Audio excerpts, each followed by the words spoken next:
Some say beauty is a blessing. Others say it is a curse. In Felicia's case, it became both. In a quiet village not too far from the city, there lived a young girl named Felicia. She was so beautiful that whenever she walked by, people would stop what they were doing just to stare. Some would whisper, "See how her skin shines like the morning sun." Others would simply shake their heads and say, "This girl will break many hearts." Even little children would stop their games just to look at her. Felicia carried herself with pride. She knew she was beautiful. She lived with her parents in a small but peaceful home. Her father, Mr. Ade, was a school teacher. He was strict and kind. He believed in discipline, knowledge, and hard work. Her mother, Mama Nkechi, sold palm oil and vegetables in the market. She was a strong woman who always smelled of firewood smoke and fresh pepper. Their life was simple. They didn't have much, but they were happy. Laughter often filled their small compound, and at night they would sit outside to tell stories under the stars. Her parents had one dream, that Felicia would study hard, finish school, and become a great lawyer. "You will wear black and white, stand in court, and speak big grammar," her father would say with a smile. "And the whole village will be proud of you." Her mother would nod, her eyes shining. They worked hard, saving every naira to send her to college in the city. The sacrifices were heavy. Many nights, Mama Nkechi went hungry so Felicia could have more food. Sometimes she sold her best vegetables at a low price, just to add to Felicia's school money. She would hide her empty stomach with a smile, telling her husband, "I already ate," when she had not eaten. But they never complained. They believed it would all be worth it. Yet Felicia had other dreams. Whenever she looked into a mirror, she did not see a lawyer in a wig. She saw herself wearing gold necklaces, designer clothes, and sitting in airplanes flying to places like Dubai and Paris. She imagined herself walking into hotels with shining marble floors, holding the latest iPhone, and posting pictures online that would get thousands of likes. To her, happiness was not in books or courtrooms. It was in luxury, fame, and money. Felicia also had a boyfriend named Chuka. Chuka was not rich. He was a humble mechanic in the village, with strong hands always covered in engine oil. His shop was small, filled with old tires, spanners, and grease. But his heart was pure. He loved Felicia more than life itself. Every little coin he earned, he thought of her. If he bought food, he thought of sharing it with her. If he saved money, he saved it for her. His friends often teased him, saying, "Chuka, do you think love will fill her stomach? Girls like Felicia want money, not spanners." But Chuka only smiled. He believed love was enough. For years, Chuka saved quietly. Every time he fixed a car, he kept a little aside. Slowly, very slowly, he managed to buy a simple silver ring. It was not expensive, but to him, it was a symbol of forever. One evening after work, he washed his hands, changed his shirt, and went to see Felicia. His heart beat fast as he held the ring in his pocket. When he reached her house, he found her sitting outside, combing her long black hair. The setting sun painted the sky orange, and the air smelled of roasted yam from a neighbor's fire. Chuka knelt down on the red earth and took her hand. His voice shook, but his love was steady. "Felicia," he said softly, "I may not have riches, but I love you with all my heart. Will you marry me?" He opened the small box and showed her the ring. Felicia looked at it and burst out laughing. She laughed so loudly that even the neighbors turned to look. "Chuka," she shouted, "look at this ring. Is this tinfoil? Do I look like a goat you picked from the bush? Keep your poverty." Her words were like sharp knives. Chuka felt each one cut into him. He stood slowly, his pride bruised but still intact. He did not argue. He did not beg. He simply wiped the dust from his jeans, looked at her one last time, and walked away with heavy steps. His heart broke, but his dignity remained. That night, Chuka sat alone in his small shop, staring at the silver ring in his hand. He whispered, "Maybe love is not enough for her. But it is all I have." His tears mixed with the grease on his hands. Not long after, Felicia left for the city. She hugged her mother quickly, kissed her father on the cheek, and promised to study hard. But in her mind, she had already chosen another path. She cut ties with her old friends. She ignored calls from her village. Soon, without telling anyone, she dropped out of school. She no longer cared about books or exams. All she wanted was the fast life, filters, likes, rich men, and fancy food she couldn't even pronounce. At first, life in the city was not easy. She struggled to pay her rent.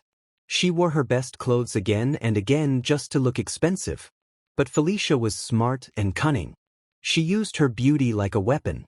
At first, it was innocent smiles and soft laughter. But soon, her beauty became her business. Her body became her ticket. Slowly, she found her way into circles of men who loved to spend money. She went from one rich man to another, trading her dignity for money and gifts. Each man told her she was special. Each one promised her the world. But when they got what they wanted, they left her empty. Felicia's heart was breaking, but she refused to show it. On the outside, she was still shining. She painted her lips red, polished her nails, and posted pictures on social media with captions like, "Soft life or nothing." People believed she was living a dream, but inside she was crumbling. Then, one afternoon in the village market, her mother's world shattered. A woman showed Mama Nkechi a phone. On the screen was Felicia, wearing clothes that revealed too much, dancing in a nightclub. "Isn't this your daughter?" the woman asked with pity. Mama Nkechi gasped, her hands shaking. She almost collapsed. That evening, she showed the video to her husband, Mr. Ade. His hands shook as he held the phone. His eyes filled with tears. He whispered, "That cannot be our daughter." "No, we know not Felicia." Her parents were heartbroken. They barely recognized their own daughter. They called and begged her to come home. Her mother said softly, "Felicia, my daughter, I know this city is sweet, but sweetness can kill too. Don't let the devil use your beauty." Felicia rolled her eyes. "Mommy, please. You and Daddy don't understand. Village life is too small for me. I am meant for more." Back in the village, Chuka could not sleep. Every night he thought of Felicia. Was she happy? Was she safe? His heart refused to rest. Finally, one morning he made a decision. He would go to the city to find her. He had never been to the city before. He knew no one there. But with love burning in his chest, he went with hope in his heart and her name on his lips. When Chuka arrived, the city swallowed him whole.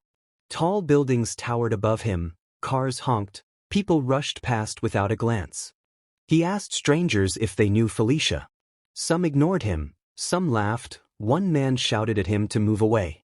That night, alone in a park, two boys approached him. They smiled sweetly, pretending to be kind. But in moments, they attacked him. They beat him, stole his phone, wallet, even his shoes. Chuka cried for help. People watched, but nobody stepped forward. He was left bleeding and broken. Days passed.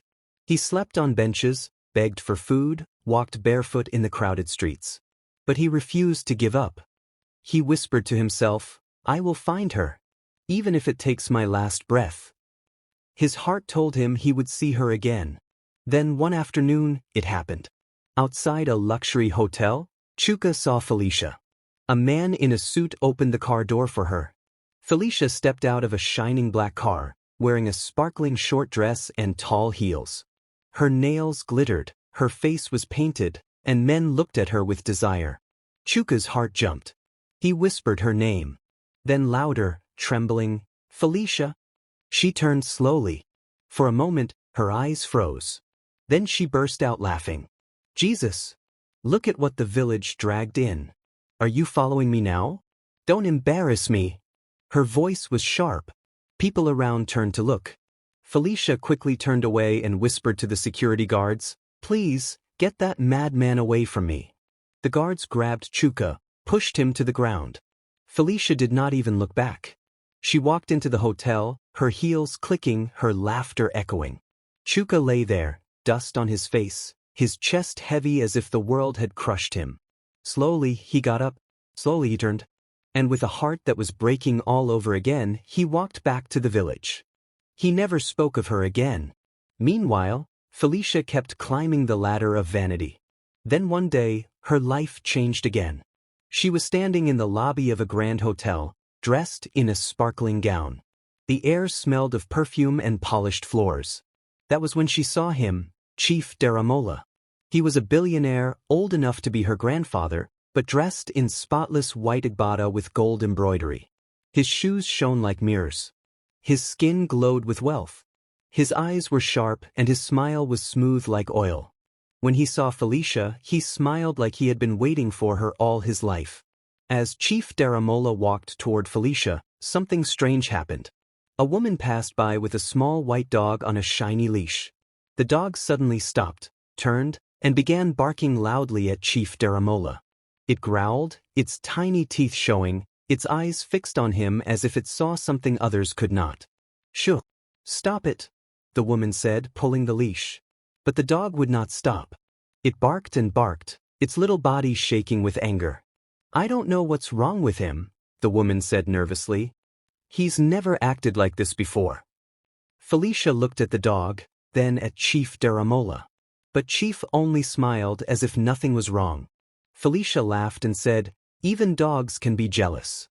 But deep inside, a small chill touched her heart. An old cleaner sweeping nearby shook his head and whispered, "You see a man. I see something else." His voice was low, but his words carried weight. Felicia ignored him. All she saw was a man with money. Chief Daramola stepped closer. His voice was smooth, like honey. "You look like a rose under the morning sun," he said. "Let me water you with wealth." That was the beginning. Within weeks, Felicia's life transformed. He moved her into a luxury apartment in Lekki. The apartment had glass windows, marble floors, and a view of the ocean. Chief bought her diamonds, wigs, expensive shoes, designer bags, and gave her bundles of cash. Soon, her wardrobe looked like a boutique. Her Instagram followers tripled. She posted pictures of herself eating at fancy restaurants, swimming in rooftop pools, and holding shopping bags from abroad. Her friends praised her, calling her queen and goddess. On her birthday, Chief even gifted her a brand new red Mercedes with her name on the plate, Feli Baby. They traveled to Paris, London, Seychelles, and Dubai. Then one night, after a fancy dinner in Dubai, Chief Daramola surprised her. Under the bright lights of the city, with music playing softly, he knelt down and opened a ring box. Inside was a gold ring with rare blue diamonds that sparkled like ocean waves under the moonlight. "Be my wife, Felicia," he said smoothly. "Be the queen of my empire." Felicia screamed with joy, filming the moment for Instagram. She hugged him, laughing, crying, shaking with excitement. Later, she posted the video with the caption, "If your man doesn't buy you a ring that can blind your haters, dump him." The comments flooded in. Her fans praised her. She felt like she had won the jackpot. Felicia imagined the future, becoming the wife of a billionaire. Living in mansions. Swimming in wealth. Having children who would never know poverty.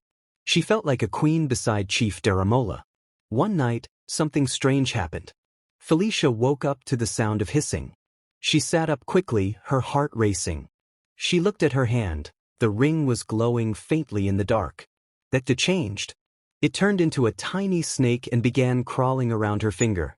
She screamed and shook her hand, trying to throw it away, but the ring refused to come off. It felt glued to her skin. She cried until morning, convincing herself it was a bad dream. But the same thing happened the next night. And the next. Each time, the snake grew clearer, the hissing louder. Felicia could no longer sleep. Her eyes became red, her body weak. She ran to pastors, prophets, and herbalists. She burned sage, poured holy water, and chanted prayers. Nothing worked. One pastor, after looking at the ring, stepped back in fear. "This ring was not given in love," he said. "It carries the spirit of the serpent. Return it before it destroys you."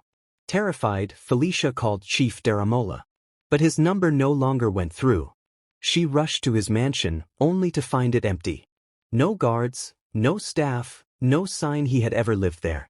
She checked his companies, vanished like smoke. It was as if he had never existed. When she ran back to her apartment, everything was gone. Her clothes, her shoes, even her wigs, gone. The landlord told her the rent had only been paid for 1 month. Her bank account was empty. She checked her Instagram, deleted. Her friends, The ones who once fought to appear in her photos began to vanish. One blocked her. Another laughed at her pain. The rest pretended not to know her. With nowhere else to go, Felicia returned to her village ashamed, broke, and broken.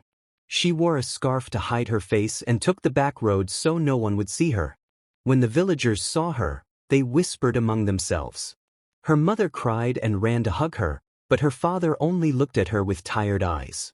"You followed the road of gold, Felicia," he said. "Now you must walk it alone." Then he added softly, "The goat that follows the leopard into the forest will not return." That night, Felicia lay in her old bed, staring at the ceiling. The ring still burned on her finger. She pulled, scratched, bit, and screamed, but it would not come off. She thought of one person, Chuka, the boy she once humiliated. The next morning she walked to his old shop. To her surprise, it had grown. It was bigger, painted, full of customers. "Where is Chuka?" she asked one of the workers. The man smiled. "Oga Chuka? He owns this whole place now." Her heart jumped. She waited outside. Soon she saw him, Chuka, holding a baby and walking beside a beautiful woman, his wife. He looked peaceful, but when Chuka saw Felicia, he stopped. He did not look angry. He simply said, "Felicia, I prayed that you'd find your way." His words were soft, but they pierced her heart. She wanted to speak, but her voice broke. Tears filled her eyes. She wanted to say sorry, to explain, to ask for help. But no words came out. Chuka's wife stepped closer, holding the baby tighter. "Is she okay?" she asked with concern. Felicia looked at them, at the peace, the family, the love she could have had. Then she turned and ran. She ran through the streets, crying, shaking, hearing whispers only she could hear. The hissing in her ears grew louder. The ring burned hotter. She scratched her finger until it bled. She bit her hand. It still would not come off. People watched her with pity. Some shook their heads. Some whispered prayers. Felicia shouted at the sky, laughed at nothing, screamed in the middle of the road. She tore her scarf, rolled in the dust, and cried in the rain. She had lost everything. Some say they still see her by the roadside, talking to herself, dancing in the rain, still wearing the cursed ring that ruined her life. Nobody knows what really happened. Some say she was cursed. Others say Chief Daramola was never a man at all, but a demon in disguise, searching for beauty to devour. But one thing is certain, Felicia had it all, and lost everything for the price of greed.